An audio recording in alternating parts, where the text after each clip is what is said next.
നമ്മുടെ ഗീതു മോഹൻദാസ് സംവിധാനം ചെയ്ത റോക്കിംഗ് സ്റ്റാർ യാഷ് അഭിനയിച്ച ടാസ്കിക് കണ്ടിട്ട് വരുന്ന വഴിയാണ്. ഓണമായിട്ട് നല്ലൊരു സമ്മാനമാണ് നമുക്ക് കിട്ടിയത്. അത് ഞാൻ ജീവിതകാലം മൊത്തം ഈ ഒരു നന്ദി ചേച്ചിയോട് ഞങ്ങൾ മലയാളികൾക്ക് ഉണ്ടാവും.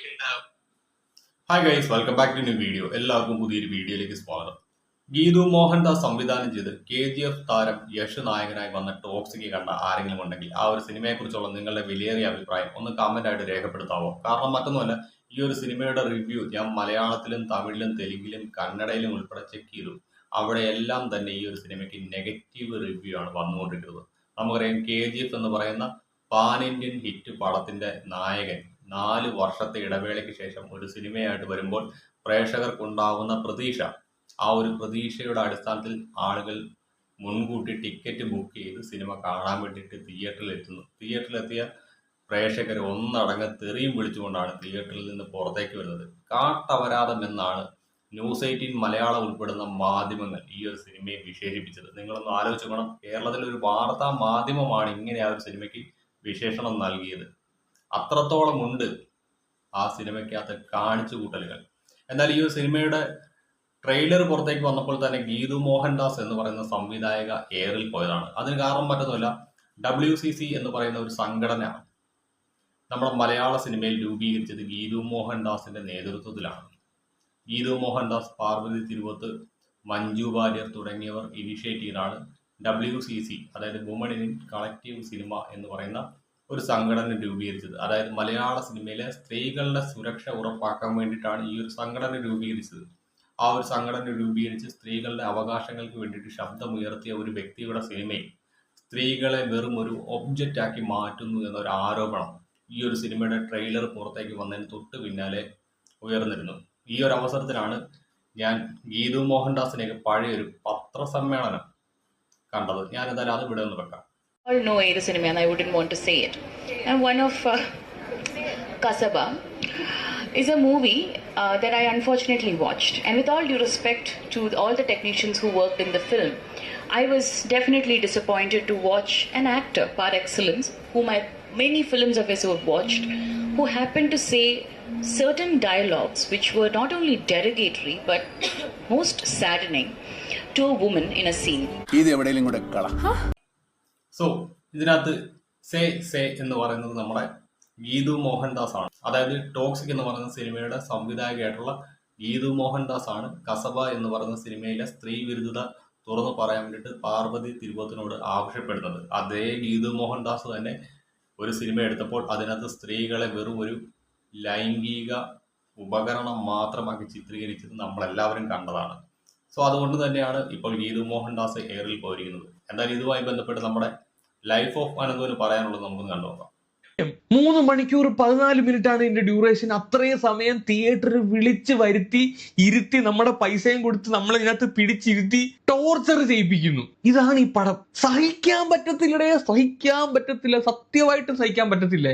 ഭ്രാന്തുള്ള ആരെങ്കിലും ഈ പടം കാണിക്കാൻ കൊണ്ടുകഴിഞ്ഞാൽ പുള്ളിയുടെ ഭ്രാന്ത് മാറും. കാര്യം ഷോക്ക് അടിപ്പിച്ചതിനേക്കാളും 100 ടൈംസ് എഫക്റ്റ് ആണ് ഈ പണ്ടാരം കണ്ടറിയാൻ കഴിഞ്ഞാൽ. പടത്തിന്റെ അവസാനം ആകുമ്പോഴത്തേക്ക് അഭിനയിച്ച് ഈ ആശിനെ ഒരു ഭ്രാന്ത് പിടിക്കുന്നുണ്ട്. മാതിരി ഐറ്റമാ. കണ്ടിരിക്കുന്ന ജനങ്ങൾക്കും അഭിനയിച്ചുകൊണ്ടിരിക്കുന്ന യാഷിനും എല്ലാവർക്കും ഭ്രാന്ത്, മൊത്തത്തിൽ ഭ്രാന്ത്. സോ സത്യം പറഞ്ഞു കഴിഞ്ഞാൽ യാഷ് എന്ന് പറയുന്ന നടന്റെ ഭാഗത്ത് ഒരു മിസ്റ്റേക്ക് ഉണ്ട്.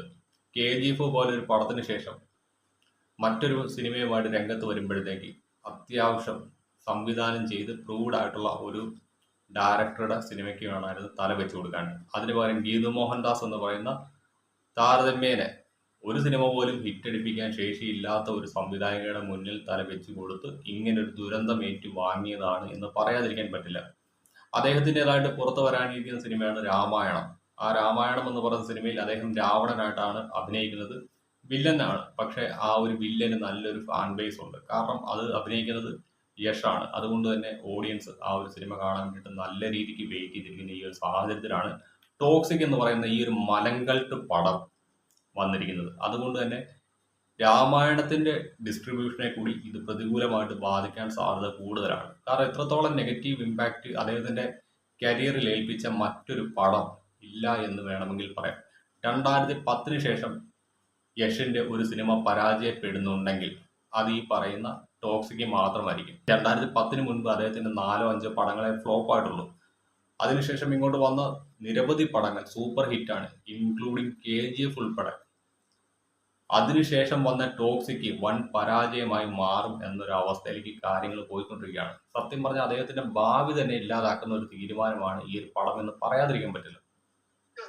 എന്തോന്നറിയത്, യഷിന് ആദ്യമായി ലോക സിനിമയിൽ ഒരു 10,000 ആളെ കൊന്നു കാണിക്കാൻ വേണ്ടിയിട്ട് ഒരു പടം എടുത്ത് വെച്ചതാ. തോക്കിന് ഉണ്ടയ്ക്ക് വിലയില്ല, ആൾക്കാർ മരിക്കുന്നതിനൊരു കണക്കില്ല. ഞാൻ എന്റെ ലൈഫിൽ ഇന്നേ വരെ ഒരു സിനിമയിൽ ഇത്ര ആള് മരിച്ചു കണ്ടിട്ടില്ല. നീക്കണോ കൊല്ലണോ മരിച്ചു വീണു, നീക്കണോ കൊല്ലണോ മരിച്ചു വീണു, കല്ല് കുടിക്കുന്ന സിഗരറ്റ് അടിക്കണോ പ്ലക്കണോ, കല്ല് കുടിക്കുന്ന സിഗരറ്റ് അടിക്കണോ പ്ലക്കണോ കൊല്ലണോ. ഇതെന്നെ പരിപാടി. എന്തെന്നാ ഇത്? ആള് മരിച്ചു വീണേനൊന്നു ഫാന്റസി ആകാം, ഫെയറി ടൈൽ ആവാം, വാട്ടെവർ, എന്ത് ബുൾഷിറ്റ് വേണമെങ്കിലും എടുത്തു വെച്ചോ. ഇതിനകത്ത് ലോജിക്കും ഞാൻ അപ്ലൈ ചെയ്യുന്നില്ല, പക്ഷെ ഈ ലോജിക് ഇല്ലായ്മയിലും ഉണ്ടല്ലോ എവിടെയെങ്കിലും നമുക്കൊരു ലോജിക്കിന് ഇത്രയും, അതുപോലും വർക്കൗട്ട് ആവുന്നില്ല. ഇത് കാണാൻ പോകുമ്പോ 2 അടിച്ചിട്ട് പോകണം. കള്ളുകൂടി പ്രോത്സാഹിപ്പിക്കുകയാണ്. കറക്റ്റ് കഥ എങ്ങനെ കിട്ടും? കഥ എഴുതിയത് യശാണെന്നാണ് കണ്ടത്. എനിക്കറിയാൻ പാടില്ല, ഗീതു മോഹൻദാസ് ആണെന്നാണ് എന്റെ അറിവ്. ഈ ഒരു സിനിമയുമായി ബന്ധപ്പെട്ട് കുറച്ചധികം വിവാദങ്ങൾ വന്നിട്ടുണ്ടായിരുന്നു. ഗീതു മോഹൻദാസിന്റെ സംവിധാനത്തിൽ യഷിന് വിശ്വാസം പോരാ, അതിന്റെ അടിസ്ഥാനത്തിൽ അവരെ മാറ്റി എന്നൊക്കെ പറഞ്ഞുകൊണ്ട് ധാരാളം ന്യൂസുകൾ വന്നിട്ടുണ്ടായിരുന്നു. അതേപോലെ തന്നെ ഈ ഒരു സിനിമയുടെ സ്ക്രിപ്റ്റ് എഴുതിയത് യഷാണ് എന്ന തരത്തിലുള്ള വാർത്തകളൊക്കെ പുറത്തേക്ക് വന്നിരുന്നത്. എന്തായാലും ഇതിന്റെ സത്യാവസ്ഥ നമുക്കറിയുന്നില്ല. പക്ഷേ ഈ ഒരു സിനിമ അത് ഒഴിവാക്കാമായിരുന്ന ഒരു സിനിമയായിരുന്നു. നമുക്കറിയാം KGF എന്ന് പറയുന്ന സിനിമ അത്യാവശ്യം വയലൻസ് ഉണ്ടായിരുന്നു, അത്യാവശ്യമല്ല നല്ല രീതിക്ക് വയലൻസ് ഉണ്ടായിരുന്ന ഒരു സിനിമയാണ്. പക്ഷെ അത് കണ്ടിരിക്കാണ്ട് ആർക്കും ഒരു അരോചകവും ഇല്ലായിരുന്നു. പക്ഷെ ടോക്സിക് എന്ന് പറയുന്ന പടം കണ്ടിറങ്ങിയ ആളുകൾ എല്ലാവരും തന്നെ പറഞ്ഞത് ആ ഒരു സിനിമ കണ്ടിരിക്കാൻ പറ്റില്ല, അത്രത്തോളം അറുബോറ് പടമായിരുന്നു. വയലൻസ് എന്ന പേരിൽ എന്തൊക്കെയോ കാണിച്ചു കൂട്ടുന്നുണ്ട്, കുറെ അധികം സ്ത്രീകളെ യൂസ് ചെയ്യുന്നുണ്ട്, കുറെ പേരെ വെടിവെച്ച് കൊല്ലുന്നുണ്ട്. ഇതൊക്കെ അല്ലാതെ വേറൊന്നും ഈ ഒരു സിനിമയ്ക്കകത്തില്ല. ഈ വെടിയുണ്ടയ്ക്കൊന്നും ക്യാഷ് ഇല്ല എന്നാണ് പടം കണ്ടിറങ്ങിയ ആളുകൾ ചോദിച്ചത്. വെറുതെ 500 കോടി രൂപയായത്. കാരണം ഫേക്ക് ആണെങ്കിലും വെടിവെച്ച് പൊട്ടിക്കുമ്പോഴത്തേക്ക് അതിന് പകരമുള്ള ഫേക്ക് ഉണ്ടാക്കണേലും പൈസ വേണമല്ലോ. പുളികുരു കൊടുത്തൊന്നുമല്ലല്ലോ ഈ പറയുന്ന ഫേക്ക് പ്രോഡക്റ്റ് ആണ് ഉണ്ടാക്കിയെടുക്കുന്നത്. ക്ലൈമാക്സിൽ ഒരു പരിപാടിയുണ്ട്, എണീറ്റ് നിന്ന് ചേച്ചിയെ കണ്ട ഞാൻ തൊഴും, ഒന്നൊന്ന് തൊഴും, വണങ്ങും, ചിലപ്പോ കാലും കൂടെ ഞാൻ തൊട്ട് വന്ദിക്കും. അമ്മാതിരി ഒരു പരിപാടി. അന്നേരമാണ് നമ്മൾ ആ യാഥാർത്ഥ്യം മനസ്സിലാവുന്നത്. നമ്മൾ ഫസ്റ്റ് ഹാഫിൽ അനുഭവിച്ച ടോർച്ചർ അല്ല, സെക്കൻഡ് ഹാഫിൽ വരുമ്പോഴത്തേക്ക് ആ ഒരു ടോർച്ചറിന്റെ ലെവൽ into 100 ടൈംസ് ആയി മാറും. അതുവരെ നിങ്ങൾക്ക് സഹിച്ചിരിക്കാൻ പറ്റുമെന്ന് തോന്നുന്നില്ല. അത് ഇരിക്കുന്നതിനൊരു നമുക്കൊരു പേഷ്യൻസ് വേണം. ഒന്നെങ്കിൽ അവിടെ ഉറങ്ങാൻ പോലും വരെ സമ്മതിക്കത്തില്ല. ഇടയ്ക്കിടയ്ക്ക് എന്തെങ്കിലും കൊച്ചേക്കും ബഹളമൊക്കെ ഉണ്ടാക്കിയിട്ട് ഉറക്കം വരെ നശിപ്പിക്കുന്ന തരത്തിലുള്ള ബാക്ക്ഗ്രൗണ്ട് സ്കോർ ഒക്കെയാണ്. ഇത് മൊത്തത്തിൽ പ്രാന്ത് പിടിച്ചുകൂടെ പടം കണ്ടു കഴിഞ്ഞാൽ, സത്യമായിട്ട് പറയുവാണ്. പിന്നെ ഇതൊരു പ്ലക്കൽ പടമാണ്, തുടക്കമൊക്കെ മൊത്തം പ്ലക്കൽ തന്നെ. ഇത് സിനിമ കണ്ടിറങ്ങിയപ്പോഴാണ് എനിക്ക് ആ ഒരു യാഥാർത്ഥ്യം മനസ്സിലായത്. സത്യത്തിൽ ജനങ്ങളുടെ ക്യാഷ് വേണ്ടി ജനങ്ങളെ തന്നെ പ്ലക്കി വിടുന്ന പടമാണ് ഇത്. സത്യം പറഞ്ഞ ഈ ഒരു സിനിമ സ്ത്രീകളെ വെറും ഒരു ഒബ്ജക്റ്റ് ആക്കി മാറ്റുന്ന ഒരു സിനിമയാണെന്നാണ് ഈ പറയുന്ന തമിഴിൽ നിന്ന് പോലും കിട്ടുന്ന റിവ്യൂസ്. ഞാൻ തമിഴിലെ റിവ്യൂസ് എല്ലാം നോക്കി. സത്യം പറഞ്ഞാൽ തമിഴിലൊരു റിവ്യൂ പോലും നമുക്ക് എടുത്ത് വെച്ച് വീഡിയോ ആക്കാൻ പറ്റില്ല. കാരണം പുളിച്ച തെറിയാണ് തമിഴ്നാട്ടിൽ വിളിച്ചുകൊണ്ടിരിക്കുന്നത്. നമുക്കറിയാം തമിഴ് സിനിമകളിൽ ധാരാളം മസാല സോങ്സ് വരാറുണ്ട്, മസാല സീൻസ് വരാറുണ്ട്. പക്ഷെ അവര് പോലും അക്സെപ്റ്റ് ചെയ്യുന്നില്ല ഈ ഒരു സിനിമയ്ക്കകത്തെ കണ്ടന്റുകൾ എന്ന് പറയുമ്പോൾ എത്രത്തോളം മ്ലേച്ഛകരമായിട്ടാണ് ആ സിനിമ എടുത്തിരിക്കുന്നത് നമുക്ക് മനസ്സിലാവും.